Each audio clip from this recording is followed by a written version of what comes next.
Tere, hea Nauding Energiast kanali vaataja.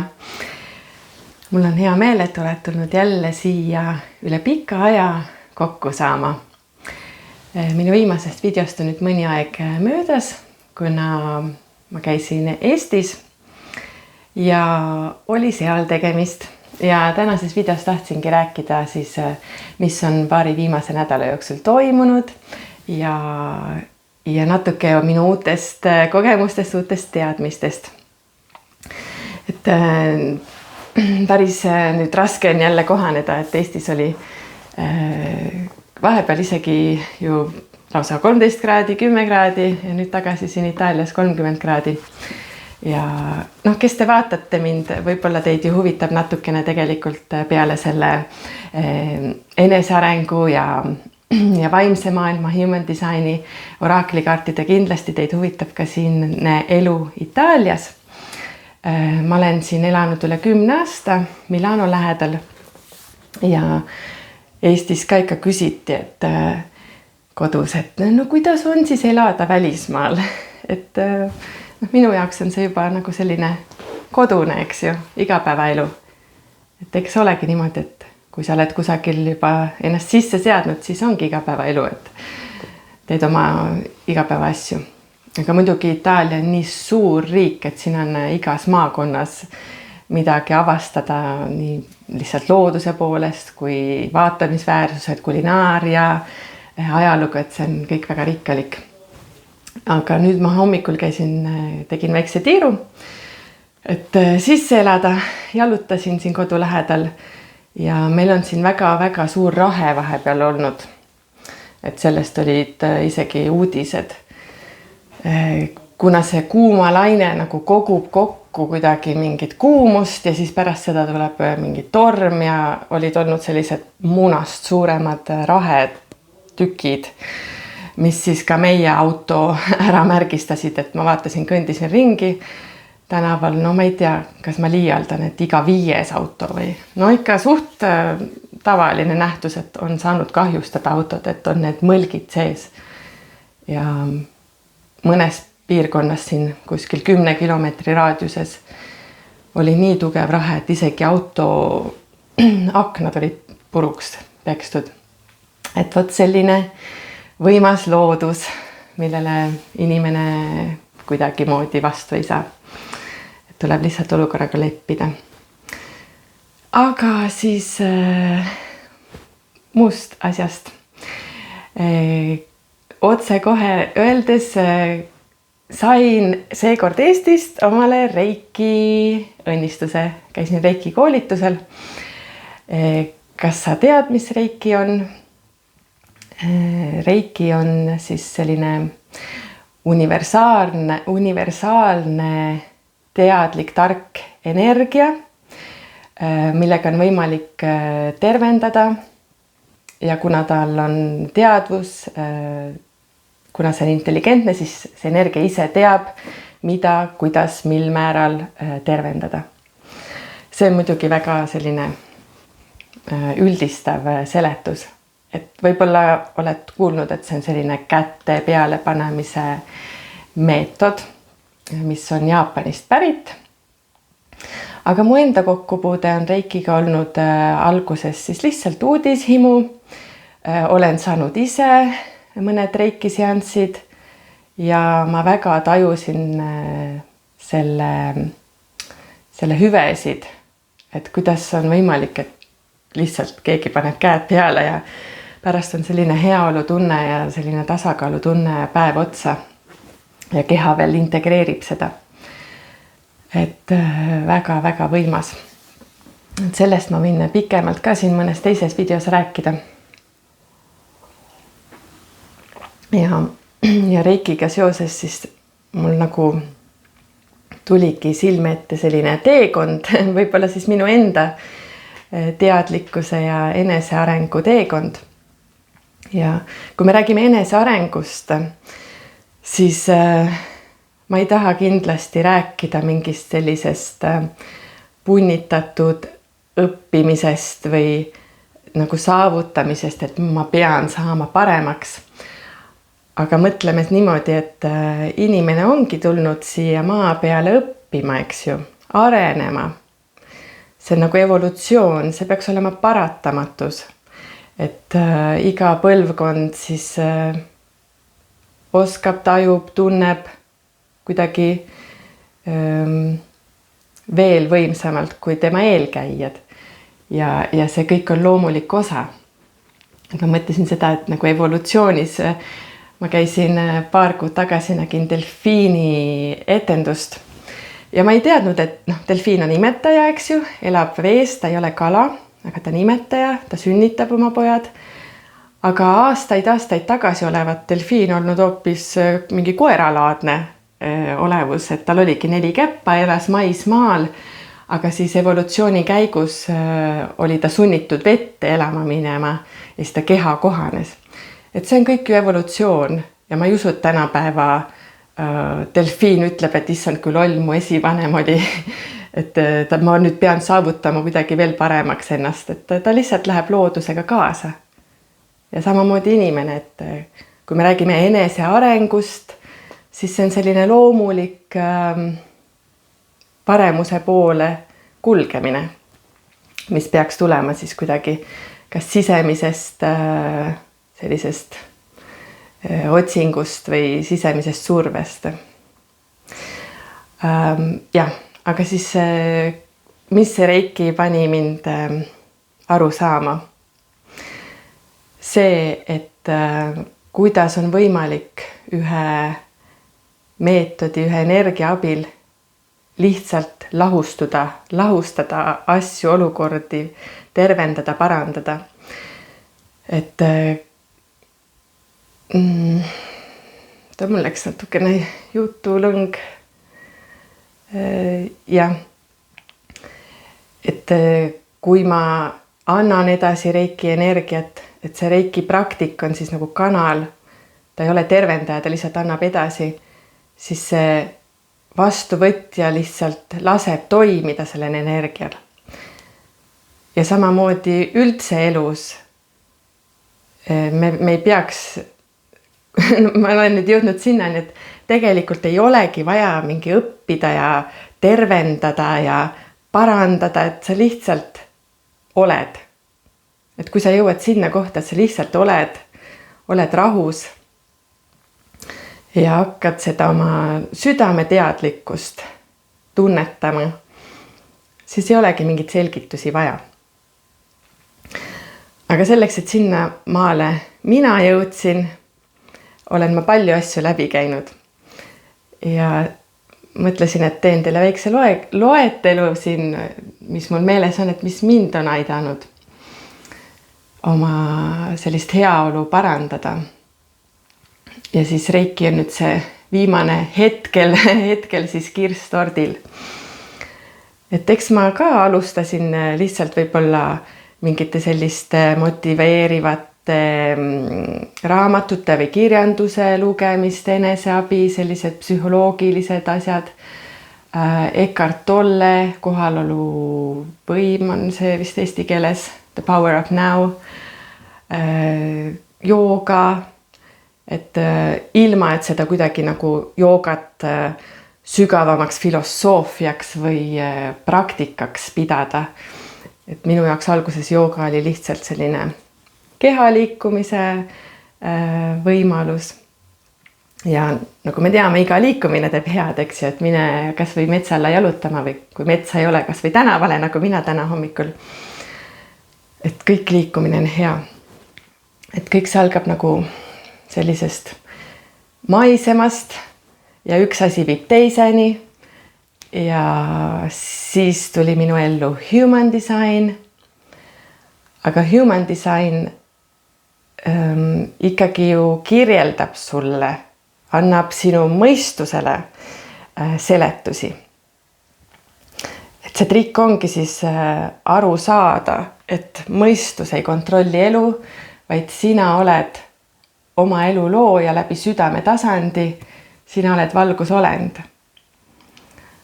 Aga selleks, et sinnani jõuda erinevatel tasanditel, me vajame lihtsalt erinevat infot, erinevat tuge erinevaid seletusi, mis on tol hetkel mõistetav ja tol hetkel kättesaadav. Et human design oli hästi selline suur hüppe minu jaoks, mis siis aitaski mõistusele aru anda, et ei saa kõike peaga planeerida, et igaüks meist on nii ainulaadne, nii omapärase energeetilise ülesehitusega ja see hakkas nagu siis loogiliselt seletama, et inimesel on energia, sul on aura on sõnadeta suhtlemisvahend, aura lihtsalt suhestub ümbritseva keskkonna ja teiste inimeste auradega, ilma et ühtegi sõna peaks ütlema. Igal inimesel on oma ainulaadne aura, mis mõjutab teisi ja võtab vastu infot, eks ju. Et see human designi eneseavastussüsteem on selles mõttes väga hea, et kui inimene on siis oma teekonnal mingil hetkel seal punktis, et tal on vaja hakata aru saama ja tajuma rohkem. Siis on hästi palju olnud juttu, eks ju, emotsioonidest. Et see mingil määral haakub ka human designiga. Et miks on nii oluline, miks me täna räägime nii palju ja isegi lastele, lasteaedades raamatud räägitakse, et tundma õppida oma emotsioone, rääkida, välja öelda, läbi tunda. See on kõik selleks, et aru saada ja neid nagu õppida siis lõpuks lahti laskma. Et kui sa jõuad sinna päris rahu südame tasandile, siis ka emotsioonidel pole tähtsust. Tegelikult, kui inimene jääb emotsioonide, mis tahes on see positiivne, negatiivne, siis sa annad ära oma isiklikku energiat. Nii hea kui negatiivse emotsiooni puhul. Et kui jõuad sinna tasandile, et sa saad lihtsalt kõrvalt vaadata oma emotsioone ja neid ei olegi siis võib-olla, et räägin lihtsalt nagu oma kogemusest, siis jätab sulle palju rohkem oma väge ja oma energiat alles. Et ilmselt see on ka siis see, millest mindfulness räägib. Et ma põimin siia hästi palju neid erinevaid vaatepunkte, meetodeid, enesearengu võimalusi, millest tänapäeval räägitakse. Et mindfulnessi kohta ma olen ka lugenud, aga minu arust see on ka nagu rohkem selline, et sulle nagu mõistusega selgitatakse ja et siis võib-olla tehakse mõni hingamisharjutus ja öeldakse, et nagu ole vaatleja, aga kuidas siis võib-olla tol hetkel, kui sa seda raamatut loed, siis on nagu, et aga kuidas see siis käib, et ma ei suuda oma pead välja lülitada või ma ei suuda mõtteid välja lülitada. Et kui see kehasse jõuab see teadmine, kehateadvusse, siis see saab kõik uue arusaamise ja uue mõõtme. Vot. Ja siis hea sild sellise loogilise mõtlemise ja siis oma hinge tasandiga nagu südames, oma vaimse tasandiga. Ma leian, et ongi võib-olla oraaklikaardid, sellised natukene müstilisemad praktikad, et inimene hakkab tajuma või kuidagi vaatama, et kindlasti on olemas mingi suurem vägi, mingi suurem jõud, mis ei tulene sellest ainult, mida mina mõtlen oma ratsionaalse peaga, mida mina plaanin.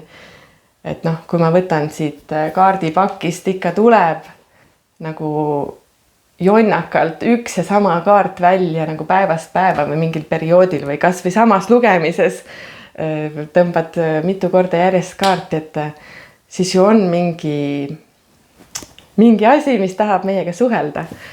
Et need sellised kristallid, pendlid, kellel mis mingid meetodid on, et see aitab nagu silda luua või hakata tajuma, et on olemas midagi nähtamatut ja seda, mis me siis käega näeme ja saame katsuda.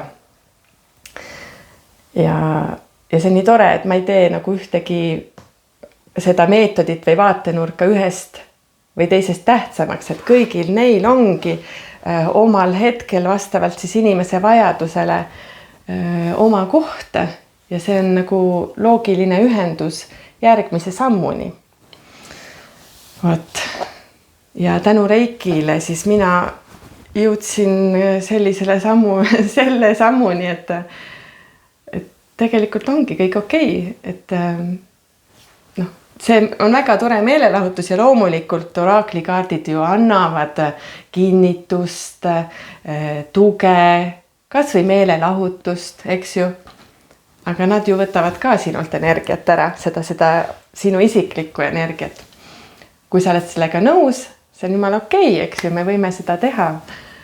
Aga meil on nii palju tugevamad, vägevamad meetodid. Ja minu Reiki õpetaja Tartus, Marge Karu, tema räägib siis Reiki valguse ja armastuse energiast. Et see ei ole puhtalt ainult Reiki, vaid see on nagu veel lähedasem selle algenergiaga, alglättega. Ja seal on sinu isiklik vägi. Sealt ei saa midagi ära anda, kui sa sellesse häälestud. Üks hästi põnev asi, mida mina ei teadnud enne Reiki koolituse saamist, oli see, et Reikiga ei ole võimalik mitte ainult inimesi või kätega siis või märkidega siis inimest tervendada. Ma ütlen tervendada, kuigi see ei ole nagu kõige täiuslikum sõnaga, siis inimest toetada, teda tasakaalustada ja õige sõna oleks harmoniseerida, sest Reiki harmoniseerib inimese kõiki tasandeid, kõiki kehasid. Mitte ainult füüsilist, ka vaimset, hingelist, et see tasakaalustab kõik kehad ära ja siis tasakaalus inimene on terve, eks ju, kõige lihtsam selgitus. Aga põnev teadmine oli see, et Reikiga on võimalik lahendada, lahustuda, anda universumile lahenemiseks, parandada ka olukordi, situatsioone, minevikku, praegust hetke, tulevikku. Seal on nii palju võimalusi. Võid ükskõik, ma ei tea, terve oma elu läbi reikitada, et esimene eluaasta, eostamishetk, emaüsas olemine, suhteid võib parandada. Ja põnev on ka see, et kuna see Reiki energia, see toimub ju tegelikult peensagedus maailmas, eks ju, siis seda võib teha ükskõik kus, ka distantsilt, et see inimene ei pea olema siis näiteks kui inimesele teha, sa ei pea olema samas ruumis minuga, et seda saab teha energeetilisel tasandil ja see mõjub, eks. Ja seda ei saa uskuda, seda lihtsalt tuleb kogeda. Et mul endal oli ka niimoodi, et kõigepealt meil oli see praktiline osa, Reiki praktiline koolitus. Vabandust, kõigepealt oli loomulikult teooria ja sellele järgnes siis praktika. Ja pärast seda teooriat ma siis tegin nagu lihtsalt endale. Ja endale seda Reiki energiat andes nagu ma ei tundnud nii palju mingeid erilisi tajusid, et ma ei tea, kas käed lähevad külmaks või soojaks või surisevad või igasuguseid selliseid tundeid võib olla. Aga siis, kui see praktikapäev oli ja ma tegin ikkagi teisele inimesele ja siis minu kursusekaaslane tegi minule, siis tunned, siis on seda tunda, et see päriselt toimib niimoodi, nagu siis, kui mina käisin kliendina oma massööri juures, kes tegi ka Reikit. Ja selle kogemuse ma sain Ungarist. Selline väike suve ülevaade minu praegusest eluolust ja kulgemisest. Ja kuuleme taas. Räägi, mis meetodid sinule on olnud kõige südamelähedasemad nendest, mis ma olen loetelnud? Et kas oled kuulnud human designist, reikist, mindfulness, hingamisharjutused, meditatsioon, liikumine, sport, jooga? Et on põnev kuulda ka teie kogemusi. Ja veel kord suur aitäh, et kuulasid lõpuni. Sa oled väärtuslik, hoia ennast ja naudi suve. Tšau!